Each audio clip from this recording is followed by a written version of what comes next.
What most people don't realize is that the minutes after a meal often matter more than the meal itself, and missing this can quietly shape your health. A rise in glucose after eating is normal, but when sharp spikes repeat day after day, that's when long-term problems quietly begin. It's not one meal that causes trouble, it's repeated insulin demand over years that slowly drives many chronic health conditions. The good news is there are simple things you can do after eating that meaningfully reduce these spikes, and I'll show you exactly how. This isn't about one bad dinner, it's about what happens after thousands of meals repeated quietly across an entire lifetime. Over time, repeated glucose spikes increase insulin exposure, which is linked to heart strain, metabolic imbalance, and declining resilience. Most people don't feel this process happening because it develops silently while daily life appears completely normal. This is why focusing only on perfect meals misses the bigger picture, because daily habits after eating matter far more. Glucose itself is not the enemy, it's a vital fuel your brain and muscles depend on, and your body is designed to handle it naturally. Problems begin only when the demand for insulin stays high too often, not because glucose appears, but because it isn't cleared efficiently. When your muscles are active, they can absorb glucose directly, easing the workload on insulin and supporting balance. This is why what you do after eating often matters more than the meal itself when it comes to long-term metabolic balance. Sitting still after a meal slows glucose clearance, keeping insulin working longer than necessary and quietly adding strain over time. Even light movement after eating shortens how long glucose stays elevated, reducing unnecessary insulin demand.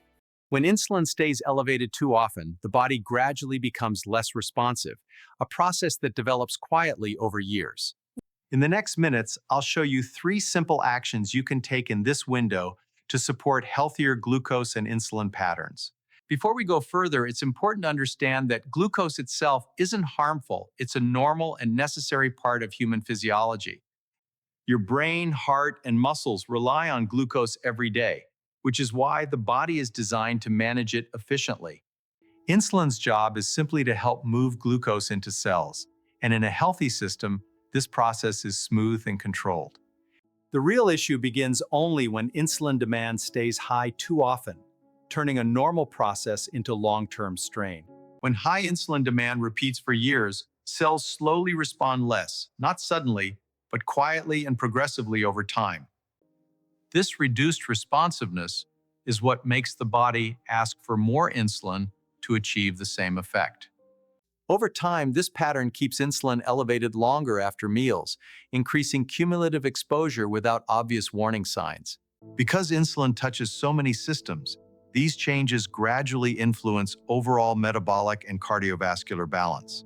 Persistently high insulin exposure can influence how blood vessels function over time, affecting circulation and long-term cardiovascular balance. What matters most isn't a single spike, but how often and how long insulin stays elevated across ordinary days. Because this process is gradual, many people don't notice changes until much later, even while daily routines feel unchanged. This is why behavior after meals plays such a powerful role in shaping long-term metabolic responses. Timing is often overlooked, yet the hours after eating quietly determine how smoothly your body handles glucose and insulin. Small choices made immediately after meals can shift how long glucose remains elevated without requiring intense effort. When muscles engage after eating, they assist glucose clearance naturally, reducing unnecessary insulin demand. This doesn't require workouts or equipment, just intentional movement built into ordinary life after meals. Simply interrupting sitting after meals begins the process because even standing activates muscles that help manage glucose. Short, frequent movement breaks after eating are more effective than remaining seated for long stretches. When large muscles contract, they create a meaningful demand for fuel, helping draw glucose out of the bloodstream. Let's start with the simplest option almost everyone can do after eating: a relaxed walk. A relaxed walk after eating is one of the most effective and sustainable ways to help your body manage glucose naturally. Just 15 to 30 minutes of easy walking can noticeably shorten how long glucose remains elevated after a meal. As your leg muscles move, they actively pull glucose from the blood, easing insulin demand without stressing the body. Because walking is simple and social, it's often the habit people maintain longest, and that consistency makes the difference. What often causes trouble isn't eating itself, but sitting still afterward, which slows glucose clearance and extends insulin activity. Remaining seated leaves insulin to do all the work, while even light movement shares that work with your muscles. Understood. That makes sense. When muscles stay inactive after meals, a powerful glucose uptake pathway simply remains unused. The key insight is that sitting after meals is a behavior you can change, often without adding time or effort. When you sit after eating, insulin is left doing all the work by itself, staying active longer than it needs to. Movement allows muscles to share that workload, reducing how long insulin must remain elevated after meals. Without muscle activity, more glucose is directed towards storage, which gradually shapes long-term metabolic patterns. Once you understand this process, small choices after meals become powerful tools you can use every day. The longer glucose remains elevated after meals, the longer insulin must stay active, even if you feel completely normal. Sitting doesn't just delay recovery, it stretches the entire post-meal period where insulin has to keep working. When this pattern repeats meal after meal, the effects accumulate quietly, even though no single meal feels harmful. It's this cumulative exposure, not isolated events, that slowly reshapes how your body handles energy over the years. When sitting follows most meals, excess energy has fewer places to go, and the liver gradually receives more than it was designed to handle. These differences don't appear overnight, but repeated sitting after meals slowly shifts how the body distributes and stores energy. Yes. Over years, this pattern encourages deeper fat storage around organs, even in people who otherwise believe they are doing well. What makes sitting after meals risky is that the consequences remain invisible for years, long before anyone feels something is wrong. Many people exercise regularly, yet still sit for hours after meals, and these two behaviors don't cancel each other out. An hour of activity cannot offset repeated long periods of sitting when glucose is entering the bloodstream. Muscles only help manage glucose while they are active, and when they stay idle after meals, that benefit fades quickly. This is why timing movement after eating often matters more than how intense your exercise is earlier in the day. The real issue with sitting after meals is how long it extends exposure, not how high glucose rises at any single moment. When this pattern repeats day after day, the body adapts to that environment, even if everything feels normal. These adaptations happen quietly, without pain or warning, which is why many people never connect them to daily after-meal habits. Once you recognize this pattern, the next step becomes simple: choosing what to do after meals instead. Now let's shift from understanding the problem to 3 simple actions you can use after eating to support healthier glucose control. You don't need to do all 3, just choose one that fits your life and repeat it consistently. Consistency matters far more than intensity, because the body responds best to actions it sees again and again. Let's begin with the simplest and most accessible option for most people: a relaxed walk after your meal.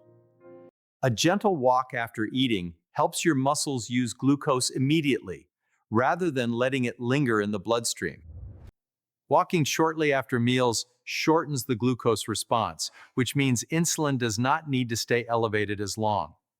As your legs move, large muscles pull glucose directly into cells, easing the overall workload on insulin. Because walking is simple and low stress, it's one of the easiest habits to maintain consistently over many years. This isn't power walking or exercise, it's a comfortable pace that keeps muscles active without stressing your joints or breathing. Even a relaxed walk helps glucose return toward normal sooner, reducing how long insulin needs to stay active. Walking after dinner also lowers stress and supports better sleep, which further helps your body regulate glucose overnight. You don't need long walks. Even 15 minutes after meals can make a meaningful difference when done consistently. Walking after meals fits naturally into family time, making it easier to repeat day after day without effort. When a habit blends into daily life, it quietly lowers insulin demand across hundreds of meals each year. Over time, these small walks create a very different metabolic path than sitting after meals. If walking isn't always possible, there's a second option that works right where you are. If walking isn't convenient, simply standing up and activating your muscles after eating can be surprisingly effective. Your legs and hips contain the largest muscles in your body, and when they contract, they demand a lot of glucose. This doesn't mean intense exercise. Even gentle movements like standing up or light squats activate glucose uptake. You can do this right at home, in regular clothes, without equipment, right after your meal. The key is slow, controlled movement, standing up and sitting down without rushing or pushing your body. Doing a few gentle movements every couple of minutes is more effective than forcing one long effort. Each contraction opens a pathway that lets muscles take in glucose directly, reducing the burden on insulin. You don't need to feel tired or breathless. Gentle muscle activation is enough to support healthier glucose handling. Even standing up during television time keeps muscles active and prevents long, uninterrupted periods of sitting after meals. These small movements may feel insignificant, but together they meaningfully reduce how long insulin stays elevated. Over months and years, evenings with regular muscle activation create very different metabolic outcomes. The third option fits seamlessly into daily life by simply staying active around the house after meals. The third option is simply staying lightly active around the house instead of sitting down right after eating. Washing dishes, tidying up, or moving around the house all activate muscles in a natural, low-stress way. These movements engage many muscle groups at once, helping clear glucose without feeling like structured exercise. You get your evening tasks done and support healthier glucose handling at the same time, without adding extra steps.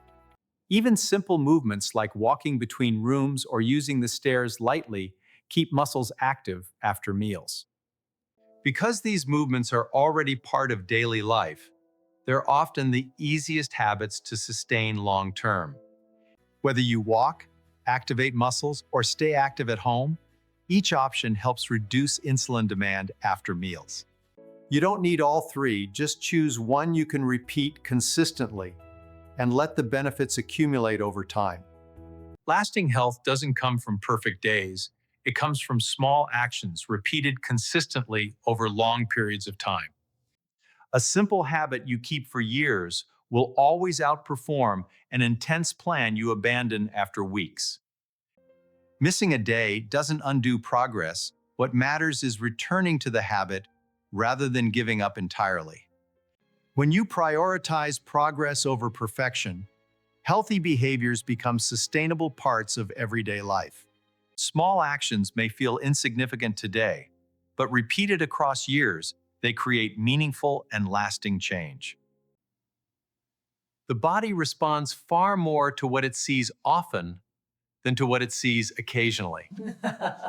When habits are consistent, the body adapts in a stable and predictable way, without stress or extremes. Health decisions work best when you think in years, not days, and build habits you can live with long-term. Habits last when they fit into life as it is, not when they require constant motivation or special circumstances. The easier a habit is to start and repeat, the more likely it becomes part of your daily rhythm. Slow, steady progress protects your health quietly, without extremes, stress, or the need for perfection. When a habit is livable, it becomes something you keep, and that's where real protection comes from. Life is busy and imperfect, which is exactly why habits must adapt to real evenings, not ideal schedules. When routines break, returning calmly matters far more than trying to restart perfectly. Health is shaped by what you do most often, not by occasional lapses or off days. Staying the course with simple habits is what quietly protects your health over decades. These small actions may not feel powerful today, but repeated across thousands of meals, their effect quietly compounds. Over years, consistent after-meal movement shifts your metabolic future in a quieter, healthier direction. It's ordinary days, not extraordinary efforts, that determine long-term health outcomes. With that foundation, let's bring everything together into clear guidance you can start using today. What you do after eating often matters just as much as what you eat, especially when it comes to long-term glucose and insulin balance. You don't need complex plans or perfect meals, just one simple action after eating, repeated consistently. These habits work by quietly lowering insulin demand meal after meal, which protects metabolic health over the years. My advice is simple. Start where you are, choose what fits your life, and let consistency do the work. You don't need to change everything at once. One small choice after meals is enough to begin. Consistency doesn't mean rigidity. It means showing up most days in a way that fits your energy and schedule. When habits are gentle and repeatable, progress becomes stable, predictable, and far easier to maintain. Trust that these small, steady actions are working quietly in the background, even when changes aren't immediately visible. Health isn't built in rare moments of effort. It's shaped by the small choices you repeat after ordinary meals. When after-meal movement becomes consistent, it quietly changes the direction your health takes over the years. These habits don't just support glucose control, they influence energy, circulation, and overall resilience as you age. Simple, repeatable actions after meals are among the most reliable tools you have to protect long-term health. When you move after meals, you're not chasing short-term results. You're lowering insulin demand gradually, meal by meal. You only need one of these actions, repeated consistently, to create meaningful long-term protection. Over time, these habits support resilience, stability, and healthier aging without adding stress to your life.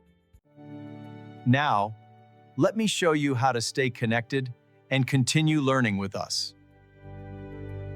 If you found this helpful, I invite you to join our community here at Health Hack Hive, where we share practical habits for healthy aging. Subscribe to the channel, tap the bell, and share this video with someone who might benefit from these simple after-meal habits. I'd also love to hear from you. Comment below and let us know which habit you plan to try after your next meal. This content is for educational purposes only and should complement, not replace, guidance from your healthcare professional. Remember, small steps taken consistently after meals can quietly create meaningful change over the years. It's these everyday wins, repeated quietly, that protect your health far more than dramatic short-term efforts. Healthy aging is built day by day, meal by meal, through simple choices you can actually live with. Thank you for watching. Stay curious, stay consistent, and I'll see you in the next Health Hack Hive video.